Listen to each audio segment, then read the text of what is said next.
PPT मतलब बिहार से GDM। P का मतलब होगा Palmer reflex, plantar reflex. T का मतलब हो गया टोनिक नेक रिफ्लेक्स। मोरो रिफ्लेक्स में हम बेबी को होल्ड करके उसको छोड़ रहे हैं, जैसे करके ऐसे गिराते हैं उसी तरह से उसको छोड़ रहे हैं तो वो बोलते हैं उसको मोरो रिफ्लेक्स। स्टार्टर रिफ्लेक्स में हम छोड़ नहीं रहे हैं, उसके पास जाकर साउंड, हम सडन लाउड साउंड प्रोड्यूस कर रहे हैं, उसको बोलते हैं स्टार्टर रिफ्लेक्स। नमस्कार दोस्तों, नर्सिंग के इस यूट्यूब चैनल पर आप सभी का स्वागत है। दोस्तों आज के वीडियो में हम लोग पढ़ने वाले नियोनेटल रिफ्लेक्सेस के बारे में। रिफ्लेक्स क्या होते हैं, कितने टाइप्स के होते हैं, हर एक रिफ्लेक्स से एक क्वेश्चन बनता है कि ये हर एक का अपना अपना डिफरेंट होता है कि ये रिफ्लेक्स में ये न्यूबॉर्न एक्शन शो करता है, ये सभी चीज़ें। सबसे पहले हम लोग जानेंगे कि रिफ्लेक्स होता क्या है, रिफ्लेक्सेस होता है क्या है, उसके बाद इसके टाइप्स को हम लोग जानेंगे और उस टाइप्स को हम लोग ट्रिक से भी याद करेंगे ताकि आसानी होगा याद करने में।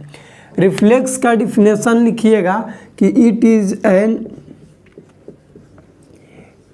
N involuntary action,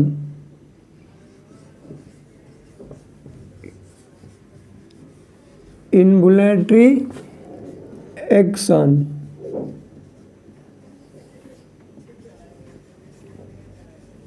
towards any stimuli,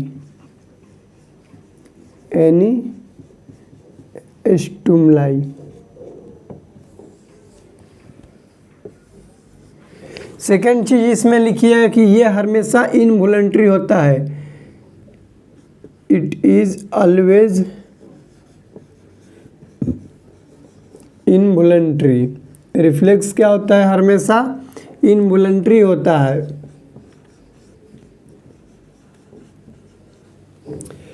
इसमें थर्ड पॉइंट लिखिएगा कि always need of stimuli, always needs of stimuli, needs of stimuli. Reflexes में तीन चीज़ याद रखिएगा। फर्स्ट चीज़ क्या चीज़, इसका डिफिनेशन। डिफिनेशन में दो पॉइंट याद रखना है, एक तो ये इनवॉलंटरी होता है मतलब ये अपने आप होगा, इसको जब जोर ज़बरदस्ती नहीं कराया जाएगा, ये अपने आप होगा, जैसे स्नीजिंग हो गया, कफिंग हो गया, आगे हम लोग टाइप्स में पढ़ेंगे। सेकेंड चीज़ है कि स्टिमुलाई, कुछ रिफ्लेक्सेज ऐसे होते हैं इसमें रिफ्लेक्स में जिसमें स्टिमुलाई की ज़रूरत होता है। एक होता है टिक डिसऑर्डर, उसको भी डिफरेंट याद रखिएगा कि टिक और रिफ्लेक्स में क्या डिफरेंट है। टिक भी इनवॉलंटरी ही होता है लेकिन उसमें स्टिमुलाई का नीड नहीं होता है, लेकिन रिफ्लेक्स में स्टिमुलाई का नीड होता है। यदि डिफरेंट पूछा जाए कि टिक पीडियाट्रिक डिसऑर्डर है, बिहेवियर डिसऑर्डर में आता है टिक, टिक क्या होता है और रिफ्लेक्स में डिफरेंट क्या है, तो बोलेंगे कि दोनों तो इनवॉलंटरी है लेकिन जो रिफ्लेक्सेज है उसमें तो स्टिमुलाई की ज़रूरत होती है, नीड होती है, जबकि टिक में no need of any stimuli. इसको आप लोग याद रखिएगा टिक वाले में को। इसमें क्या होगा, रिफ्लेक्स में स्टिमुलाई की ज़रूरत होता है, इनवॉलंटरी एक्शन होता है, स्टिमुलाई की ज़रूरत होता है। हम लोग टाइप्स जानेंगे कि कितने टाइप्स के रिफ्लेक्सेज होते हैं। Types of reflexes, types basically reflexes दो टाइप्स के होते हैं, एक होता है प्राइमेटिव रिफ्लेक्स, सेकंड होता है प्रोटेक्टिव रिफ्लेक्स। प्राइमेटिव रिफ्लेक्स और सेकंड होता है प्रोटेक्टिव रिफ्लेक्स। प्रोटेक्टिव प्राइमेटिव क्या होता है, दोनों सबसे पहले रिफ्लेक्स कब होते हैं तो दोनों एट बर्थ पर होते हैं। रिफ्लेक्स चिल्ड्रन में जो न्यूबॉर्न, इसीलिए लिखे हैं न्यूबॉर्न रिफ्लेक्स, यानी कि दोनों ये जो दोनों टाइप्स हैं ये प्रेजेंट होगा बर्थ से ही, present at birth. First point दोनों में लिखना कि प्रेजेंट एट बर्थ, इसमें भी लिखना प्रेजेंट एट बर्थ, दोनों तो बर्थ पर ही प्रेजेंट होंगे। सेकेंड चीज़ क्या लिखेंगे कि ये जो प्राइमेटिव रिफ्लेक्स है कुछ समय के बाद डिसअपियर हो जाता है, मतलब ये न्यूबॉर्न से हट जाएगा। लेकिन जो प्रोटेक्टिव रिफ्लेक्स है ये लाइफ लॉन्ग रहेगा, पहले कि परसिस्ट करेगा सम पीरियड ऑफ टाइम के, और ये पूरे लाइफ पर करेगा। सेकंड चीज, ये कुछ समय के बाद क्या हो जाएगा, डिसअपियर हो जाएगा। लेकिन प्रोटेक्टिव रिफ्लेक्स कभी भी डिसअपियर नहीं होता है, जैसे खांसना, छींकना, गैगिंग करना, गैग रिफ्लेक्स, ये भर जीवन रहता है, होल लाइफ रहता है, इसलिए इसको बोला जाता है प्रोटेक्टिव रिफ्लेक्स। इसमें सेकेंड पॉइंट देकर क्या लिखेंगे कि persist for some period of time,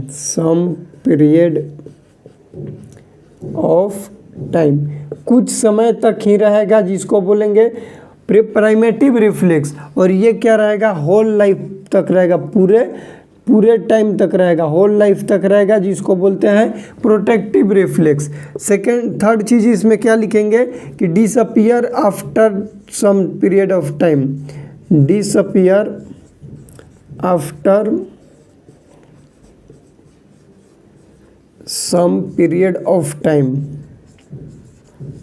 कुछ समय के बाद जो प्राइमेटिव रिफ्लेक्स है वो क्या हो जाता है, डिसअपियर हो जाता है। लेकिन प्रोटेक्टिव रिफ्लेक्स जो है होल लाइफ तक रहेगा, होल लाइफ तक, नेवर डिसअपियर। इसमें क्या लिखेंगे, नेवर डिसअपियर, नेवर डिसअपियर, इसको याद रखिएगा। एग्जाम्पल याद रखेंगे हम लोग कि प्राइमेटिव रिफ्लेक्स का क्या एग्जाम्पल है और प्रोटेक्टिव रिफ्लेक्स का क्या एग्जाम्पल है। प्राइमेटिव रिफ्लेक्स को हम लोग याद करेंगे कि PPT-BR, इसमें S लगा दीजिएगा, GDM, ये 9 हुआ है हम लोग का प्राइमेटिव रिफ्लेक्स। प्रोटेक्टिव रिफ्लेक्स का एग्जाम्पल याद रखिएगा, कॉफिंग, स्नीजिंग, ब्लिंकिंग, आँख जो ब्लिंक करते हैं, ब्लिंकिंग,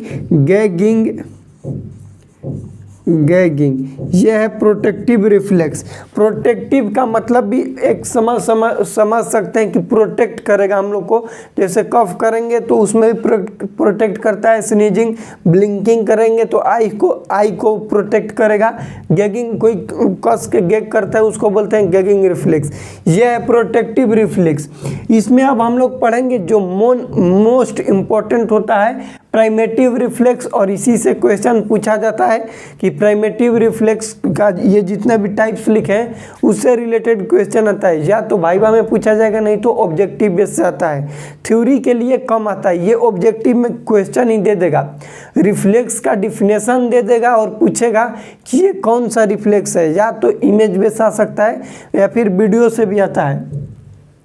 प्राइमेटिव रिफ्लेक्स टोटल हम लोग 9 लिखे हैं, होते बहुत हैं लेकिन 9 है, ये मोस्ट इम्पॉर्टेंट है, इसको याद करना जरूरी है। याद करने का ट्रिक है PPT, जो पावर पॉइंट होता है, PPT जो इसे PDF जैसा होता है, उसको BR मतलब बिहार से GDM, जेस्टेशनल डायबिटीज़ मेलाइटस जो डिजीज होता है, लेकिन इसमें GDM का दूसरा मतलब होगा, इस तरह से याद रखेंगे, ये GDM डिजीज हो गया, ये ऐसे हम लोग याद रखेंगे। इसका फुल फॉर्म सबका लिखिएगा। ये फर्स्ट P का मतलब होगा पाल्मर रिफ्लेक्स, सेकंड P का मतलब होता है प्लांटर रिफ्लेक्स, T का मतलब होता है टोनिक नेक रिफ्लेक्स, S का मतलब होता है स्टार्टल रिफ्लेक्स, ये B का मतलब होता है बेबिंस्की रिफ्लेक्स, R का मतलब होता है रूटिंग रिफ्लेक्स, G का मतलब होता है ग्लेबुलर रिफ्लेक्स, D का मतलब होता है डोल्स आई रिफ्लेक्स, और M का मतलब होता है मोरो रिफ्लेक्स। इस ट्रिक को आप लोग याद रखिएगा, कभी भी नहीं भूलिएगा। PPT-BR मतलब बिहार से GDM, P का मतलब होगा Palmer reflex, plantar reflex, T का मतलब हो गया टोनिक नेक रिफ्लेक्स। हर एक रिफ्लेक्स को आप लोग हम बताएंगे आप लोग को कि कौन से रिफ्लेक्स में क्या होता है।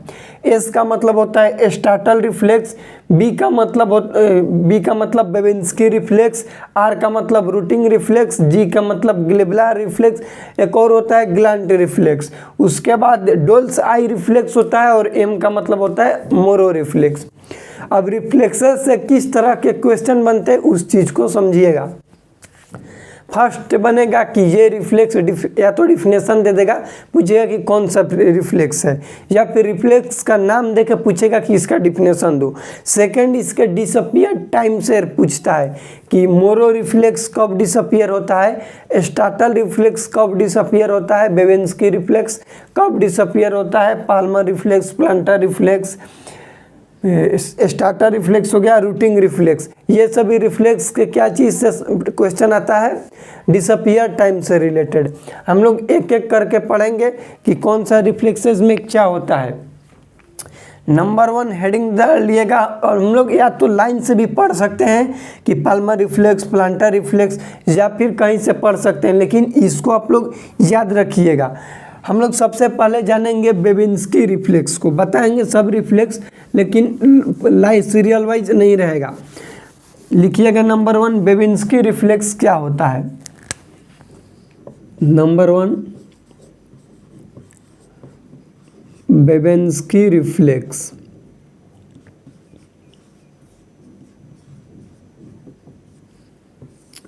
बेबिंस्की रिफ्लेक्स का सबसे पहले हम जहाँ पर वीडियो ऐड कर देंगे, देख लीजिएगा इस वीडियो में क्या कर रहा है। जो एग्जामिनर है, जो न्यू बॉर्न बेबी है, उसके लेग पर जो ये है एरिया, पाल्मर पर जो प्लांटर एरिया ऊपर लेटरल साइड में क्या कर रहा है, टच कर रहा है। तो टच करेगा तो जो न्यू बॉर्न है उसका जो ग्रेटर टो है वो डोर्सी फ्लेक्शन होता है। डोर्सी फ्लेक्शन मतलब ये पीछा की तरह जाएगा, ये जो उसका ग्रेट टो है पीछे की तरह जाएगा, उसको बोलते हैं डोर्सी फ्लेक्शन। इसको याद रखिएगा, लिख लीजिएगा कि इसमें एग्जामिनर क्या करेगा, स्टिमुलाई। हमेशा क्या होता है रिफ्लेक्सेज में स्टिमुलाई प्रेजेंट होता है, तो हम लोग क्या स्टिमुलाई करेंगे न्यू बॉर्न को, ताकि वो अपना रिफ्लेक्स शो करे। हम लोग कैसे पता करेंगे कि उसमें बेबिंस्की रिफ्लेक्स प्रेजेंट है या फिर एब्सेंट है, तो उसमें हम लोग को कुछ ना कुछ स्टिमुलाई करना पड़ेगा। तो उसमें हम लोग क्या स्टिमुलाई करेंगे उस चीज़ को लिखिएगा। हम लोग क्या करेंगे कि stimuli use planter area of leg using lateral aspect.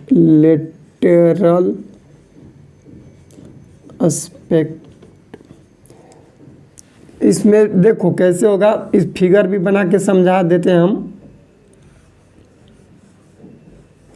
ये मान लो कि उसका बेबी का लेग हो गया, तो हम लोग इस साइड से क्या करेंगे, टच करेंगे। ऐसे साइड से जब हम लोग अपना हैंड को टच करेंगे तो क्या शो करेगा, उसका एक्ट लिखना। बेबी क्या शो करेगा, बेबी का एक्ट क्या होगा, तो उसमें लिखना कि dorsiflexion of great toe. ये जो मोटा वाला अंगूठी है उसका डोर्सी फ्लेक्शन होगा, dorsiflexion of greater toe, और बाकी सब सेम रहेगा। इसको हम लोग क्या बोलेंगे कि ये प्रेजेंट है। ये होता कब तक है, तो 1 ईयर तक, उसके बाद डिसअपियर हो जाता है। डिसअपियर टाइम लिख लीजिएगा, डिसअपियर कब होता है, तो 1 ईयर के बाद, 1 ईयर तक रहता है, उसके बाद डिसअपियर हो जाता है। इसको बोला जाता है बेबिंस्की रिफ्लेक्स। सेकेंड लिखिएगा रूटिंग रिफ्लेक्स। रूटिंग रिफ्लेक्स में क्या होता है कि बेबी के जो भी न्यू बॉर्न है उसके हम लोग चीक पर टच करेंगे, ऐसे फिंगर को टच करेंगे तो वो क्या करेगा, फर्स्ट चीज़ इसमें याद रखना कि जिस साइड से कर रहे हैं या तो लेफ्ट साइड से करेंगे या फिर राइट साइड से करेंगे, जिस साइड से अपना फिंगर को उसके चीक पर टच करेंगे उस साइड से, मतलब बाएं साइड से किए तो बाएं साइड ऐसे अपना नेक को होल्ड करेगा, इस तरह से घुमाएगा, टर्न करेगा, उसके बाद अपने माउथ को ओपन कर देगा। ऐसा करता है तो इसको हम लोग बोलते हैं पॉजिटिव है उसमें रूटिंग रिफ्लेक्स। तो इसमें स्टिमुलाई क्या चीज़ रहेगा, स्टिमुलाई उसका लिखना कि स्टिमुलाई में लिखना कि फिंगर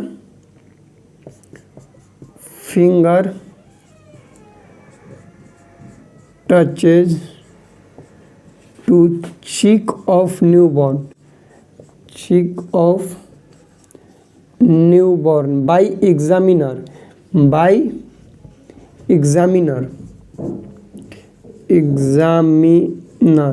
तो न्यूबॉर्न क्या शो करेगा, उसका एक्ट लिखना।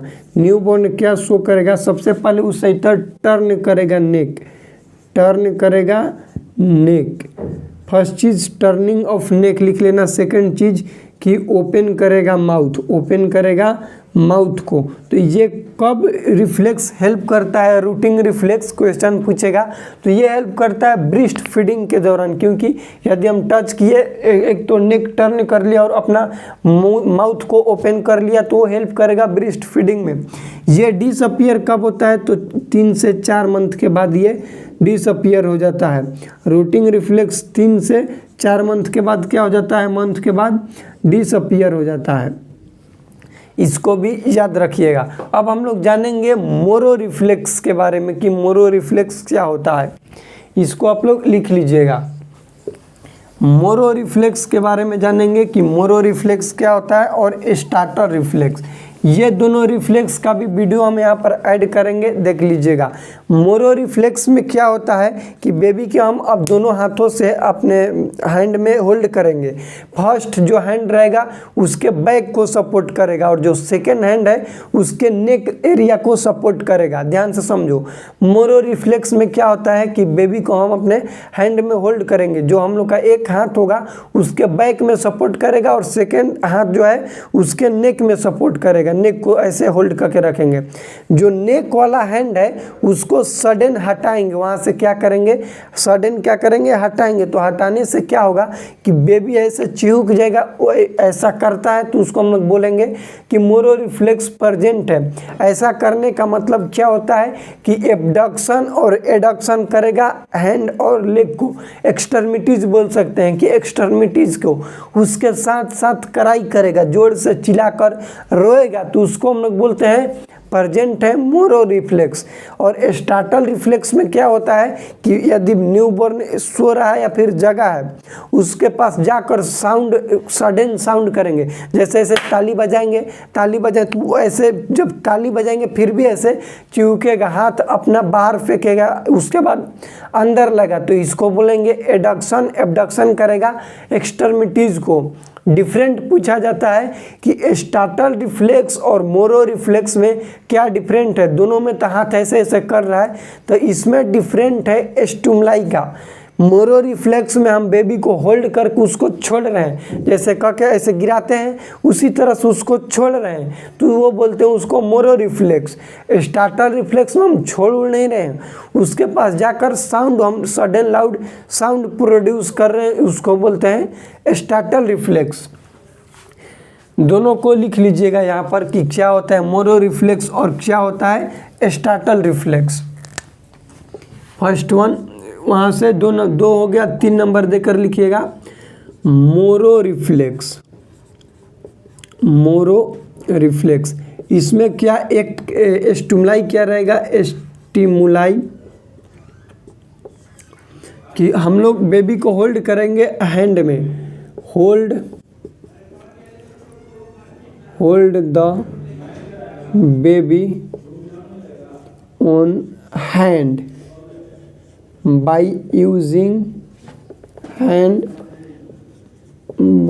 using both hand। दोनों हाथ से हम लोग बेबी को हैंड करेंगे। 1 hand support to back, 1 hand support to back, एक हाथ क्या करेगा बेबी के बैक को सपोर्ट करेगा, and another hand support to another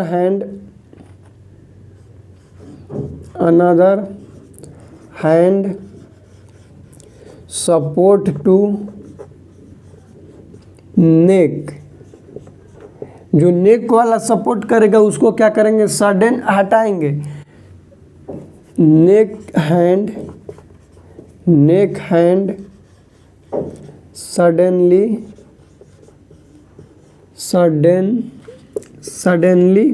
वहाँ से क्या करेंगे, हटाएंगे, फॉल करेंगे। तो वहाँ से बेबी क्या शो करेगा, इसको याद रखना एक्ट को। बेबी क्या एक्ट करेगा, एडक्शन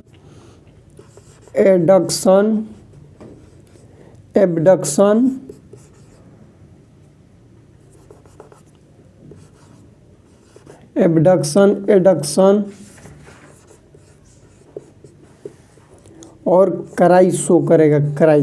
ये डिसअपियर होता है 6 मंथ पर, डिसअपियर होता है कब, तो 6 मंथ पर, 6 मंथ पर। ये क्वेश्चन आया हुआ है एग्जाम में कि मोरो रिफ्लेक्स डिसअपियर कब होता है, तो 6 मंथ पर डिसअपियर होता है। मोरो रिफ्लेक्स में क्या होता है, इस चीज़ को हमेशा याद रखिएगा। फर्स्ट चीज़ हम लोग याद रखेंगे क्या चीज़ कि बेबी को होल्ड करना है बोथ हैंड में। होल्ड करने के बाद क्या करेंगे, एक हैंड तो सपोर्ट करेगा उसके बैक को, और सेकेंड हैंड क्या करेगा, उसके नेक को सपोर्ट करेगा। जो बैक वाला नेक वाला हैंड है उसको हम लोग हटाएंगे। हटाने से बेबी क्या शो करेगा, एडक्शन और कराई। इसमें एक क्वेश्चन आ गया कि एबडक्शन और एडक्शन क्या होता है। जिसमें डबल डी है, ऐसे समझना, जिसमें डबल डी है उसका मतलब होगा ऐड होता है ना, ऐड मतलब जोड़। तो जो डबल डी वाला है उसमें बेबी अपना हाथ पास लाएगा, इसको बोलते हैं एडक्शन। और जो ना में बी डी है वो दूर करेगा, उसको बोलते हैं एडक्शन। तो ये भी क्वेश्चन आता है कि जो पास बॉडी के लाएगा उसको बोला जाता है adduction, towards the centre of body. ये भी क्वेश्चन आता है कि एडक्शन और एबडक्शन क्या होता है, तो इसको भी याद रखना। सेंट्रल लाइन ऑफ बॉडी इसको कहा जाता है, towards the central line of body जो भी कुछ आ रहा है इसको बोलते हैं एडक्शन, ए डबल डी वाला एडक्शन। और एबडक्शन जो है वो टुवर्ड्स जाएगा कहाँ से, सेंटर ऑफ बॉडी से, आउटसाइड होगा, उसको बोलेंगे एडक्शन। और कराई मतलब तो रोएगा।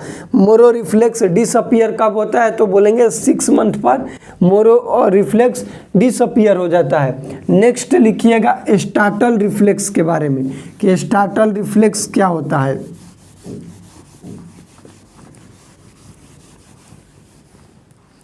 फोर्थ नंबर पर दे के लिखिएगा स्टार्टल रिफ्लेक्स।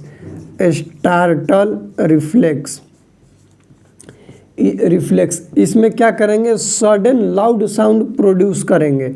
स्टिमुलाई क्या होगा, स्टिमुलाई में लिखिएगा सडन लाउड साउंड प्रोड्यूस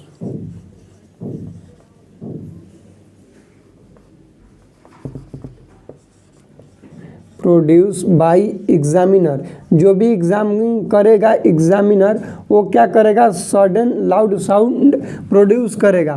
तो इसमें जो न्यू बॉर्न है वो क्या एक्ट करेगा, एक्ट मतलब क्या दिखाएगा, तो क्या करेगा, इसमें भी करेगा एडक्शन और कराई, एडक्शन और कराई करेगा, कराई। ठीक। बेबेंस्की रिफ्लेक्स 1 साल पर होता है, ये 6 मंथ पर जो होता है 3 to 4 मंथ तक होता है, 3 to 4 मंथ तक ये क्या होता है, रहता है। 3 to 4 मंथ के बाद ये क्या हो जाएगा, डिसअपियर हो जाता है, डिसअपियर स्टार्टल रिफ्लेक्स कब होता है, तो 3 to 4 मंथ के बाद ये डिसअपियर हो जाता है। हम लोग 4 रिफ्लेक्स को पढ़ लिए जो कि इम्पोर्टेंट था। उसके बाद कुछ इसमें जो रिफ्लेक्सेज है उसको बताएंगे, बोलेंगे और लिखवा देंगे, लिख लीजिएगा, बोर्ड पर नहीं लिखेंगे। सबसे पहले हम लोग पढ़े बेबेंस्की रिफ्लेक्स को। बेबेंस्की रिफ्लेक्स में क्या होता है कि लेटरल साइड से जो है लेग के उसमें स्टिमुलाई दिया जाता है बेबी के, उससे क्या होगा कि वो अपना जो ग्रेड टो है उसका डोर्सीफ्लेक्शन करेगा पीछा की ओर। ये इसको बोलते हैं कि प्रेजेंट है बेबेंस्की रिफ्लेक्स होता है 1 साल तक। सेकेंड हम लोग रिफ्लेक्स पढ़े थे रूटिंग रिफ्लेक्स, ब्रेस्ट फीडिंग में हेल्प करता है। माउथ जो यदि चिक को टच किए तो नेक को पहले टर्न करेगा, उसके बाद वाइड ओपन करेगा माउथ को, उसको बोलते हैं रूटिंग रिफ्लेक्स। स्टार्टल रिफ्लेक्स में सडन लाउड साउंड प्रोड्यूस करने पर वो ऐसे ताली उली भी बजाएंगे तो रोएगा, हाथ को दूर फेंकेगा फिर पास लेगा, इसको बोलते हैं एडक्शन एबडक्शन और कराई करेगा। उसके बाद पढ़े मोरो रिफ्लेक्स क्या होता है, तो बेबी को हैंड में होल्ड करके यदि ऐसे छोड़ा जाता है, दोनों हाथ से नहीं छोड़ना है, एक हाथ से छोड़ेंगे, जो नेक वाला उसको होल्ड किए थे नेक को, सिर्फ नेक को ही छोड़ेंगे तो क्या करेगा, वीडियो लगा ऐड किए होंगे आप लोग देख लीजिएगा उसको, इस वीडियो किससे अच्छा समझ में आएगा। तो एडक्शन एबडक्शन और कराई करेगा। हम लोग 4 को पढ़ लिए, अब 5वां पढ़िएगा डोल्स आई रिफ्लेक्स क्या होता है। डोल्स आई रिफ्लेक्स में क्या होगा कि फिक्सेशन ऑफ आई देखने के लिए मिलता है। अभी जो बोल रही हूँ उसको लिखना। डोल्स आई रिफ्लेक्स में क्या होगा कि बेबी के फिक्सेशन ऑफ आई शो करेगा। कोई भी प्रोडक्ट जैसे ये मार्कर है उसके आँख पर ऐसे सामने रख दिए, अब उसको या तो राइट साइड करेंगे या फिर लेफ्ट साइड करेंगे तो उसका जो बॉडी है कर देंगे, लेकिन वो अपना आँख को इसी पर रखेगा, ऐसे ऐसे नहीं करेगा, आँख एक जगह फिक्स हो जाएगा, उसको बोलते हैं fixation of I. Doles I reflex ये 3 से 4 महीने तक रहता है, उसके बाद डिसअपियर हो जाता है।